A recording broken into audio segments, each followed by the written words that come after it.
Good morning students. Let's continue our chapter chemical bonding.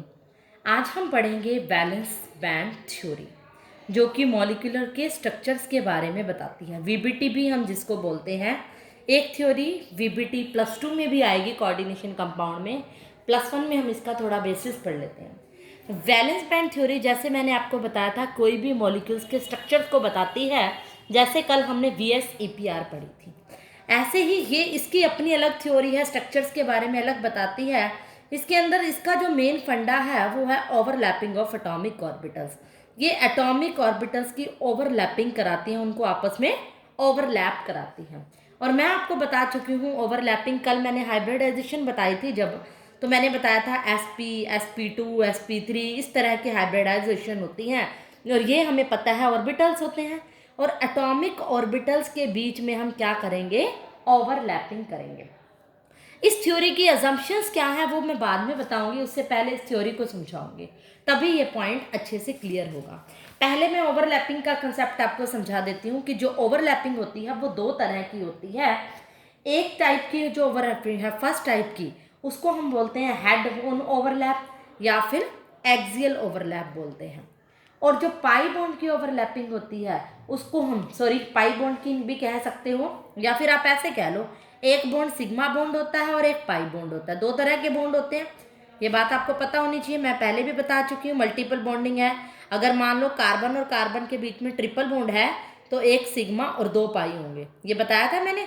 Carbon और carbon में अगर double bond है, एक सिग्मा एक पाई होगा, लेकिन ट्रिपल है तो एक सिग्मा और दो पाई होगा। सिग्मा बॉन्ड के अंदर जो ओवरलैपिंग होगी हेड ऑन या एक्सियल ओवरलैपिंग होती है, और पाई बॉन्ड के अंदर साइड वाइज या फिर इसको लेटरल ओवरलैपिंग भी कहते हैं। इसको पैरेलल भी कह देते हैं, लेटरल भी कह देते हैं। होती कैसे है जब सिग्मा बॉन्ड बनता है, किन किन के बीच में होती है? हमें पता है S P D यही ऑर्बिटल्स होते हैं। S और P ऑर्बिटल्स के बीच में सबसे पहले S और S की ओवरलैपिंग की बात करें, हमें पता है जो S ऑर्बिटल होता है, हमने शेप्स के बारे में पढ़ा था, स्ट्रक्चर ऑफ एटम्स के में ऑर्बिटल्स की शेप्स पे टॉपिक आया था। हमने पढ़ा था S की ऑर्बिटल की शेप स्फेरिकल है, दूसरे S के ऑर्बिटल की शेप भी क्या होती है, स्फेरिकल। अब जब ये ओवरलैप करते हैं तो क्या करेगा, इसका हाफ से भी कम पार्ट क्या करता है, ओवरलैप करता है एक दूसरे के साथ। हमें पता है जब ओवरलैपिंग होती है तो क्या होता है, बॉन्ड बनता है। यहाँ पर क्या होगी, हाफ ऑर्बिटल इस S ऑर्बिटल की और हाफ इस S ऑर्बिटल की ओवरलैपिंग होगी, और S ऑर्बिटल्स की ओवरलैपिंग को हम बोलते हैं क्या, overlapping of head on overlapping या एक्सियल। इसके हेड ओवरलैप करते हैं। एक्चुअल में जो S ऑर्बिटल्स के अंदर क्या इलेक्ट्रॉन्स होते हैं वो एक दूसरे को क्या करते हैं, रिपेल करते हैं, हमें पता है।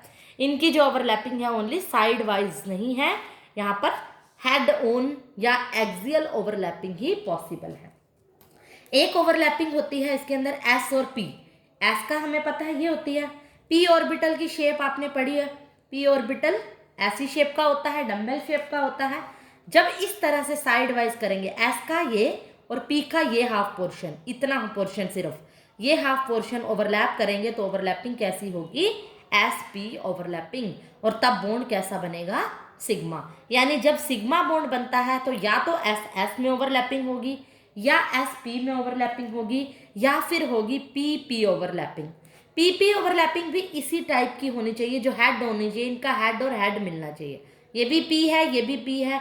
हाँ, P के हमें पता है कि PX PY PZ कोई भी हो सकता है, लेकिन P और P की ओवरलैपिंग को हम जब साइड इस तरह से हेड और हेड मिलेंगे, एक्सिस पे मिलेंगे, एक्सियल ओवरलैपिंग होगी, तो हम क्या कहेंगे, बॉन्ड सिग्मा बन रहा है। पाई बॉन्ड का कैसे पता चलता है, जब ओवरलैपिंग क्या होगी, P और P के बीच में ही होगी, सिर्फ P और P के बीच में। जैसे यहाँ भी P और P के बीच में सिग्मा भी बनता है, लेकिन इस तरह जब ओवरलैपिंग होगी, P ऑर्बिटल डम्बल शेप इस तरह से मुड़ जाएगी तो ओवरलैपिंग करके बॉन्ड सिग्मा बनेगा। लेकिन जब P और P ऑर्बिटल इस तरह से मिलेंगे, खड़े होंगे, तो ओवरलैप करेंगे। ओवरलैप कैसे करेंगे, साइड में, साइड साइड से कर रहे हैं, इधर से साइड, इधर से साइड। मान लो कोई दो ऑर्बिटल है इस तरह से, और इधर से ओवरलैप कर रहे हैं, तो ये ओवरलैपिंग कैसी होगी, P पाई, यानी कि पाई ऑर्बिटल्स होंगे। पाई ऑर्बिटल है तो हम क्या कहेंगे, ये बॉन्डिंग कैसी होगी, इसको P पाई बॉन्डिंग भी कहते हैं। एक P ऑर्बिटल की वजह से और दूसरे P ऑर्बिटल्स की वजह से पाई बॉन्ड बनता है। एक P पाई D पाई ऑर्बिटल भी होती है, वहाँ पाई पी और डी ऑर्बिटल्स के बीच में बॉन्डिंग होती है। वो जैसे जैसे आएगी सिलेबस में मैं आपको बताते जाऊंगी। मीन्स आपको ये पता होनी चाहिए सिग्मा बॉन्ड के अंदर ओवरलैपिंग इस तरह से हॉरिजेंटल, जिसको हम हेड ऑन या एक्सियल ओवरलैपिंग कहते हैं, और पाई बैंड के अंदर जो ओवरलैपिंग होती है वो साइड बॉन्ड या साइड वाइज या लेटरल, जिसको हम खड़ी इस तरह से वर्टिकल जो ओवरलैपिंग होती है वो होती है। अगर आपसे सिग्मा और पाई बॉन्ड के बीच में डिफरेंस पूछा जाए, एक टेबल दी हुई है तो आप डिफरेंस भी कर लोगे, उसमें ओवरलैपिंग का फर्क होता है, ये ऑर्बिटल्स ओवरलैप करते हैं। जब किसी एटम के बीच में, दो एटम्स के बीच में दो बॉन्ड है तो एक सिग्मा और एक पाई होगा। ट्रिपल बॉन्ड है, एक सिग्मा और दो पाई होगा। जो सिग्मा बॉन्ड ओवरलैपिंग जो होती है इसमें लार्ज एक्सटेंट में बनती है, मतलब अमाउंट जो होती है इसकी लार्ज होती है, इसलिए जो बॉन्ड होता है वो स्ट्रोंग होता है। लेकिन जो पाई बॉन्ड होता है वो कैसा बॉन्ड होता है, वीक होता है। ये इसके अंदर इसके पॉइंट है। ये जो ओवरलैपिंग होती है may be the bond may be represent between two atoms either alone और अलोंग विद पाई बॉन्ड। इसके अंदर जो बॉन्ड बनता है वो दो एटम्स के बीच में बन सकता है, लेकिन इसके अंदर जो पाई बॉन्ड के बीच में बॉन्ड बनता है always present between two atoms in addition to sigma bond. Means इसके अंदर जो बॉन्ड बनेगा उसके अंदर एक सिग्मा बॉन्ड भी बनेगा, तभी पाई बॉन्ड की फॉर्मेशन होगी। समझ में आ रही है? मीन्स अगर दो एटम, एक एटम्स के बीच में क्या है, मल्टीपल बॉन्ड है, तो एक सिग्मा तो होगा ही होगा, तब पाई बनेगा। लेकिन सिग्मा बॉन्ड बनने के लिए जरूरी नहीं है कि पाई हो। सिग्मा एक सिंगल बॉन्ड है तो भी सिग्मा बन जाता है, लेकिन पाई होने के लिए जब दो मल्टीपल होनी शुरू है तो एक सिग्मा बॉन्ड होना जरूरी है। तो कई बार डिफरेंस पूछा जाए सिग्मा और पाई बॉन्ड में तो भी आप बता सकते हो। ये सब मैंने आपको इसलिए बताया क्योंकि ओवरलैपिंग का ही कंसेप्ट वीबीटी बताती है। इसमें ऑर्बिटल्स की ओवरलैपिंग होती है और हाइब्रिडाइजेशन बनती है, जो कि मैंने आपको कल बताई थी। sp, sp2, sp3, sp3d, sp3d2। यहाँ पर क्या है, एटम्स ही ओवरलैप करते हैं। अब मैं इसी को ही बताऊंगी, हाइब्रिडाइजेशन को ही, कंसेप्ट को ही एक्सप्लेन करूंगी बाय यूजिंग वीबीटी। मतलब वीबीटी जो है स्ट्रक्चर के साथ साथ हाइब्रिडाइजेशन के बारे में भी बताती है। अब मैं वीबीटी का यूज करके आपको पहले एक एग्जांपल दे रही हूँ। वीबीटी पे कैसे क्वेश्चन आएगा उसकी शेप के बारे में। मान लो ये कह दिया BeF2 मॉलिक्यूल की क्या बतानी है, आपने शेप बतानी है, राइट। एक तो मॉलिक्यूल की शेप बताओ और एक उसकी हाइब्रिडाइजेशन निकालो बाय यूजिंग वीबीटी थ्योरी को यूज करके। जब भी इस तरह से क्वेश्चन आ जाए तो सबसे पहले सेंट्रल एटम और दूसरे एटम की जो सराउंडिंग एटम है उनकी इलेक्ट्रॉनिक कॉन्फ़िगरेशन करनी है। बेरिलियम क्या है, सेंट्रल एटम, उसका एटॉमिक नंबर 4 है। कॉन्फ़िगरेशन करोगे 1s2 2s2 आएगा। फ्लोरीन का एटॉमिक नंबर 9 है, तो कॉन्फ़िगरेशन करोगे 1s2 2s2, 4 और 5 क्या आएगा, 9, 2p5 आएगा। ये इसकी कॉन्फ़िगरेशन होगी। हमें पता है कैसा नजर आ रहा है, बेरिलियम क्या है, 2 फ्लोरीन से जुड़ा हुआ है, इस तरह से है। अगर मैं बेरिलियम की क्या करूं, आउटर मोस्ट ऑर्बिटल्स की बात करूं तो 2s2 है। 2s के अंदर क्या है, 2s के अंदर ये इसकी ग्राउंड स्टेट है। ग्राउंड स्टेट का मतलब होता है जो उसकी एक्चुअल स्टेट होती है। ये भी नए वर्ड है आपके लिए। मैंने आपको स्ट्रक्चर ऑफ एटम के बारे में थोड़ा सा बताया था, जब एनर्जी की ट्रांजिशंस के बारे में बताया था कि एक्चुअल में ग्राउंड स्टेट पे होता है, जंप करके वो एक्साइटेड स्टेट में चला जाता है। अभी यहाँ पर कोई इलेक्ट्रॉन जंप नहीं किया, बेरिलियम की क्या है, ये ग्राउंड स्टेट है। अब इसने क्या करना है, फ्लोरीन को जोड़ना है। कितने फ्लोरीन मॉलिक्यूल के अंदर, F2। अब एक बात ध्यान रखना, ये मॉलिक्यूल्स को हमेशा तब जोड़ता है जब यहाँ पर अनपेयर्ड इलेक्ट्रॉन्स होते हैं, या कोई कह लो कि ऑर्बिटल्स में जगह खाली होती है, तभी वो उसके साथ बॉन्ड बनाता है। अब यहाँ पर 2s में हमें पता है इसके वैलेंस शेल के इलेक्ट्रॉन देखने होते हैं आपने हमेशा। इसमें इन्वॉल्व कौन होगा, वैलेंस शेल। वैलेंस शेल में क्या है, 2s है और दोनों ही क्या है, फुल है। अगर मैं इसकी एक्साइटेड स्टेट की बात करूं, 2s के बाद जो ऑर्बिटल इन्वॉल्व होता है 2p होता है, हालांकि वो खाली है। 2s में 2 हैं। अगर एक इलेक्ट्रॉन क्या कर जाए, 2p ऑर्बिटल के अंदर जंप कर जाए, ये इसकी एक्साइटेड स्टेट हो जाएगी। जब इलेक्ट्रॉन जंप करेगा, हम क्या पढ़ते हैं, जब ग्राउंड स्टेट से इलेक्ट्रॉन नीचे से ऊपर जाता है तो इलेक्ट्रॉन जंप करता है, जिसको ग्राउंड से एक्साइटेड स्टेट कह रहे हैं। इसकी एक्साइटेड स्टेट कौन सी होगी, इसका नेक्स्ट ऑर्बिटल, जो कि इलेक्ट्रॉनिक कॉन्फ़िगरेशन में होगा। एक इलेक्ट्रॉन यहाँ चला गया, अब क्या हो गए, दोनों ऑर्बिटल में अनपेड इलेक्ट्रॉन हो गए, जगह खाली हो गई। और मैंने क्या कहा है, बॉन्ड हमेशा तब बनता है, ओवरलैपिंग तब होती है जब स्पेस होता है, अनपेड इलेक्ट्रॉन होता है।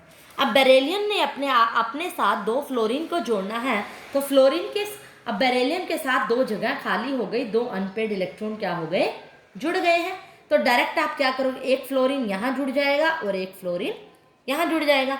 अगर फ्लोरीन की इलेक्ट्रॉनिक कॉन्फ़िगरेशन करोगे 9 एटॉमिक नंबर जैसे मैंने बताया, 2s2 और 2p क्या होगा, 5 होगा। यहाँ पे 2p 5 है, मतलब फिफ्थ ऑर्बिटल जो है ये इस तरह की सिचुएशन है, 2p5 2s2।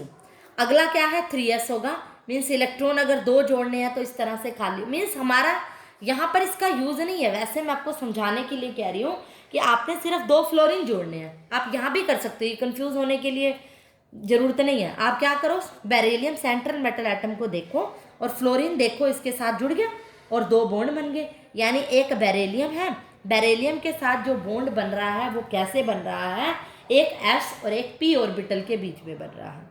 और फ्लोरीन का कौन करेगा, आउटर मोस्ट शेल में देखो क्या है, p ऑर्बिटल इन्वॉल्व हो रहा है।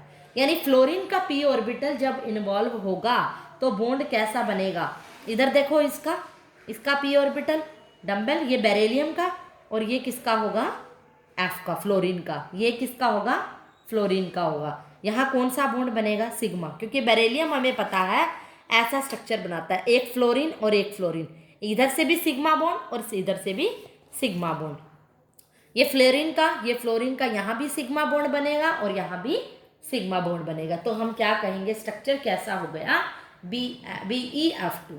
ये हाइब्रिड स्ट्रक्चर होता है। ये कौन सा स्ट्रक्चर है, हाइब्रिड। अगर आपको इसकी शेप पूछी जाए तो BeF2 क्या होगा, ये इसकी शेप होगी लीनियर शेप।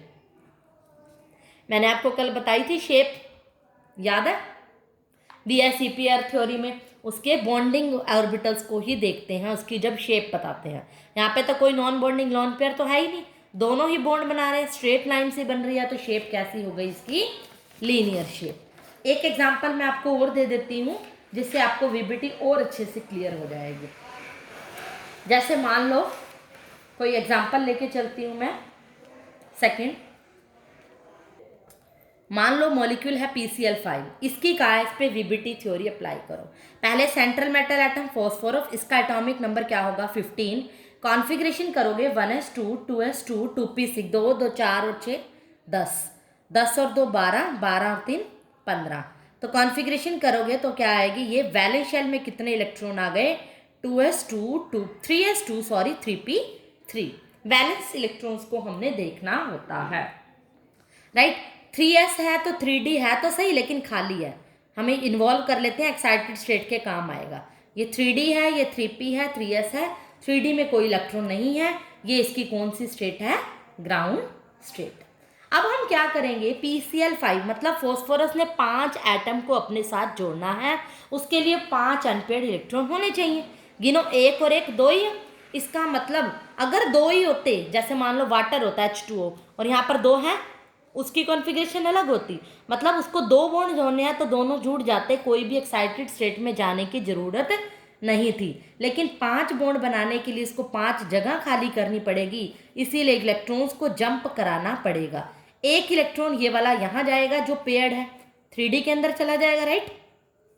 जब 3D के अंदर जाएगा एक इलेक्ट्रॉन, 3p क्या हो जाएंगे, 3 और 1 4, 4 खाली हो गए, एनी डाउट किसी। और क्लोरीन में क्या हो जाएंगे, इस तरह से। हमने क्या करना है, PCl5 करना है। PCl5 करने के लिए, सॉरी यहाँ पे एक ही इलेक्ट्रॉन है, सॉरी 3p3 है, मैं 3p4 समझ रही थी, 3p3 है तो इलेक्ट्रॉन यहाँ तो है ही 3, तो इलेक्ट्रॉन कौन सा जंप करेगा, 3s वाला जो 2 लेके बैठा है। 3s में क्या है, 2 इलेक्ट्रॉन है, वो जंप होके 3D में चला जाएगा। अब स्पेस कितनी बन गई, अनपेड इलेक्ट्रॉन कितने बन गए, 1 2 3 4 5, 5 अनपेड इलेक्ट्रॉन है। एक क्लोरीन यहाँ जुड़ेगा, एक यहाँ, एक यहाँ, एक यहाँ, डॉटेड लाइन से भी दिखा सकते हो, एक क्लोरीन यहाँ, ये 5 इन्वॉल्व हो जाएंगे।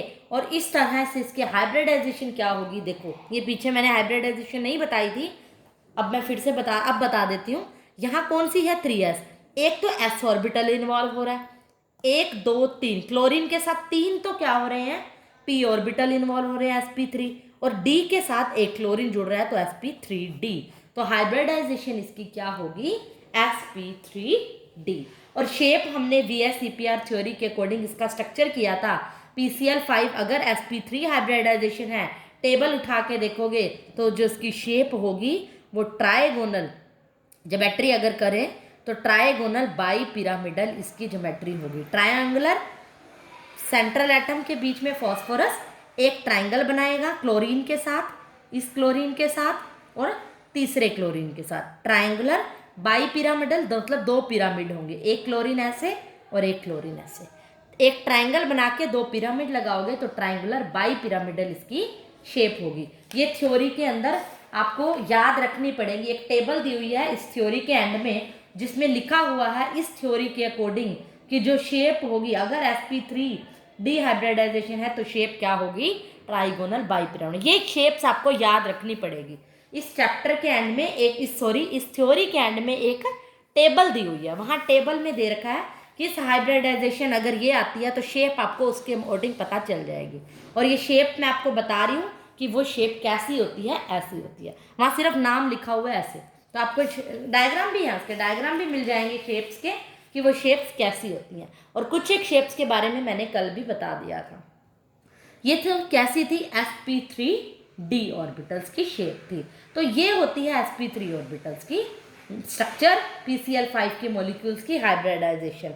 इस तरह से ये पूछता है कि किस तरह से इसमें ओवरलैपिंग हुई, कैसे इसकी शेप्स बन गई हैं। अब मैं एक और एग्जांपल देती हूँ, थर्ड।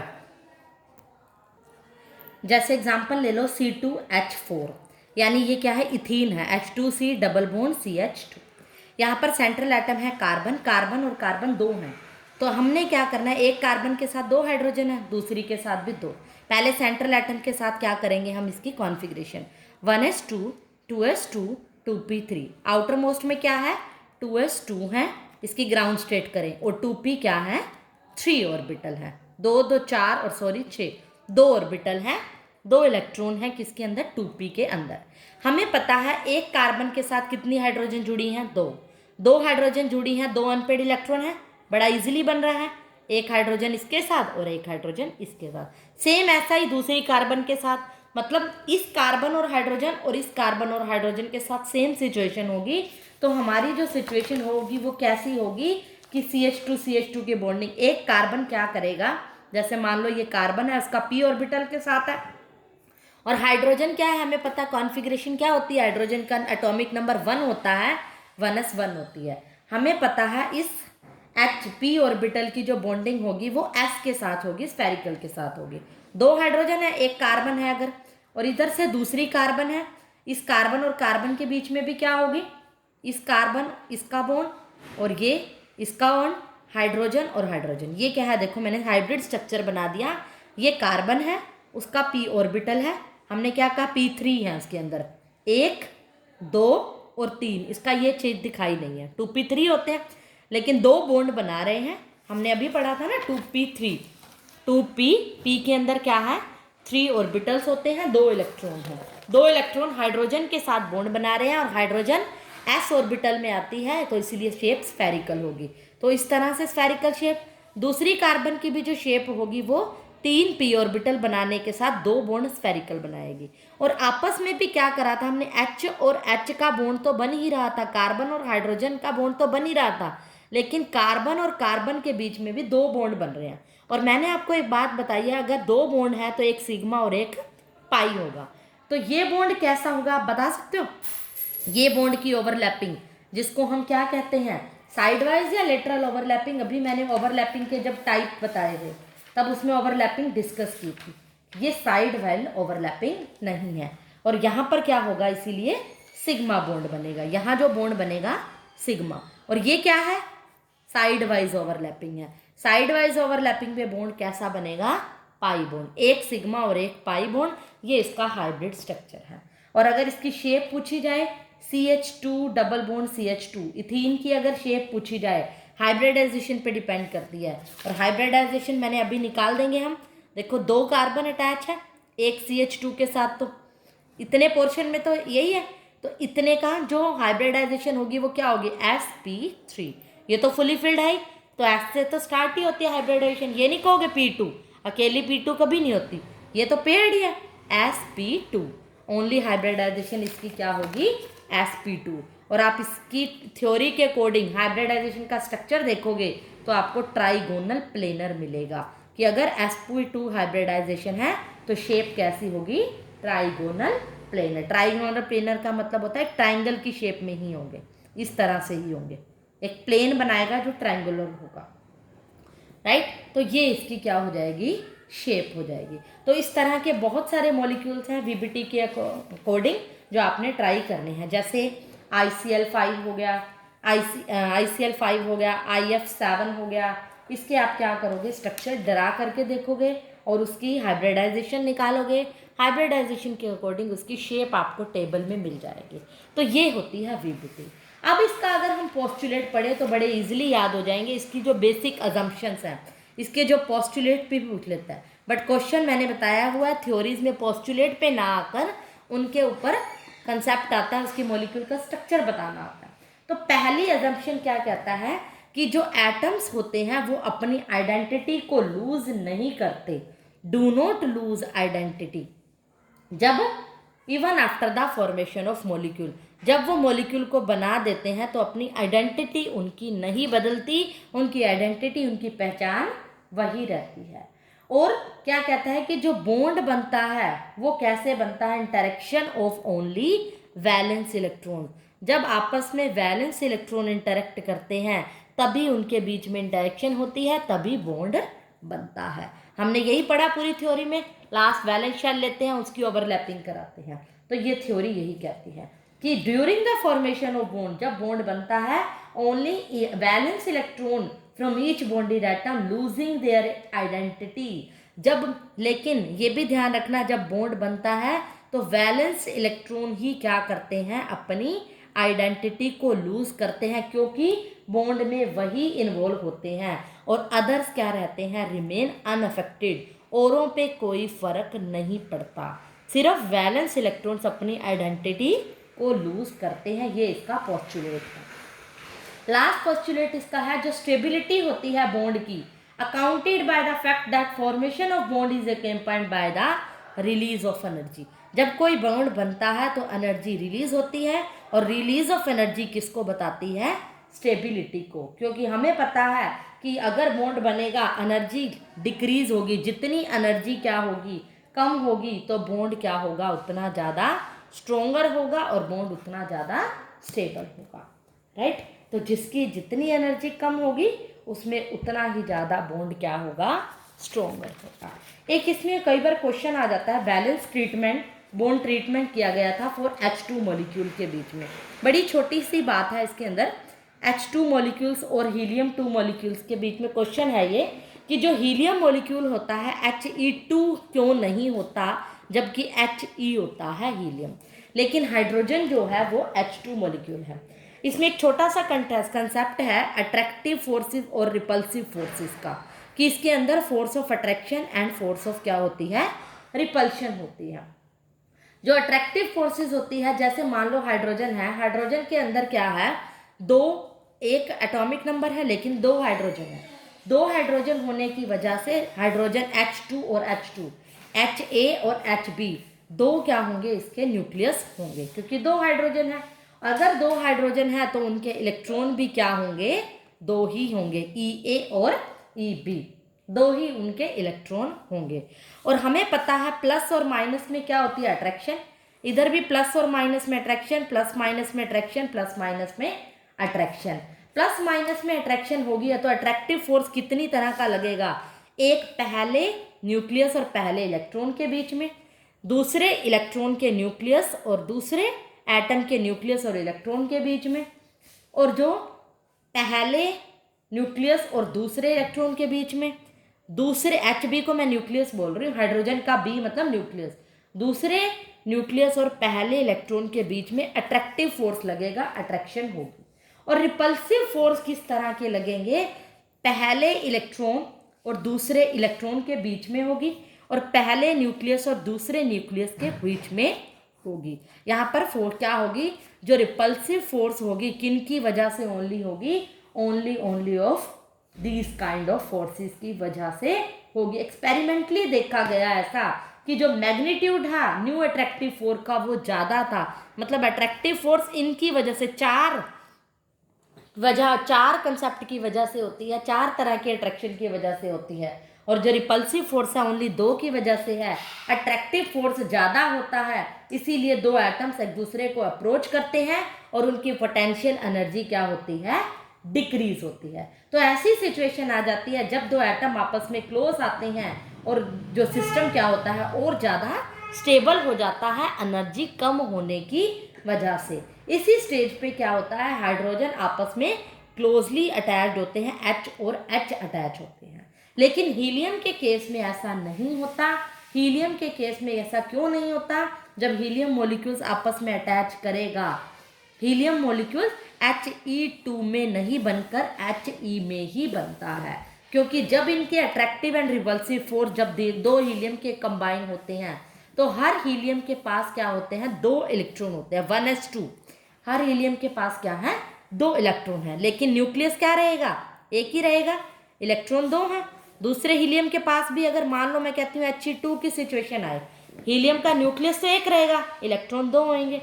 दूसरे हीलियम का भी न्यूक्लियस एक, इलेक्ट्रॉन दो। इस टाइम पे अट्रैक्टिव और रिपल्सिव फोर्स देखोगे तो चार तो अट्रैक्टिव फोर्स बनेंगे। अट्रैक्टिव मतलब प्लस और माइनस की, इसके बीच में होएगी और किसके बीच में, इसके दो, तीन और ये चार। पहले न्यूक्लियस और पहले इलेक्ट्रॉन, पहला न्यूक्लियस और दूसरा इलेक्ट्रॉन। इसी तरह दूसरे के न्यूक्लियस और इलेक्ट्रॉन। इस तरह से चार तो अट्रैक्टिव फोर्स होंगे और पांच न्यू रिपल्सिव फोर्स होंगे। रिपल्शन फोर्सेस ज़्यादा होंगे, एक दूसरे को रिपेल ज़्यादा करेंगे, दूर दूर फेंकेंगे। इसीलिए He और He मॉलिक्यूल एग्जिस्ट ही ना करके ओनली He मॉलिक्यूल एग्जिस्ट करता है। लेकिन हाइड्रोजन मॉलिक्यूल में H2 में अट्रैक्टिव फोर्स ज़्यादा है, उनको अट्रैक्शन में कोई दिक्कत नहीं है, इसीलिए हाइड्रोजन दो की फॉर्म में एग्जिस्ट करता है, ना कि एक के फॉर्म में। बाकी इसका थ्योरेटिकल कंसेप्ट आप समझोगे तो बड़ी इजीली आपको समझ आ जाएगा। मेन जो पॉइंट था इसमें ओवरलैपिंग समझो, कितने काइंड की होती है, सिग्मा और पाई बॉन्ड, और वीबीटी की थ्योरी पे स्ट्रक्चर और हाइब्रिडाइजेशन निकालना। फिर हम नेक्स्ट लेक्चर में नेक्स्ट थ्योरी पढ़ेंगे। आज के लिए इतना ही।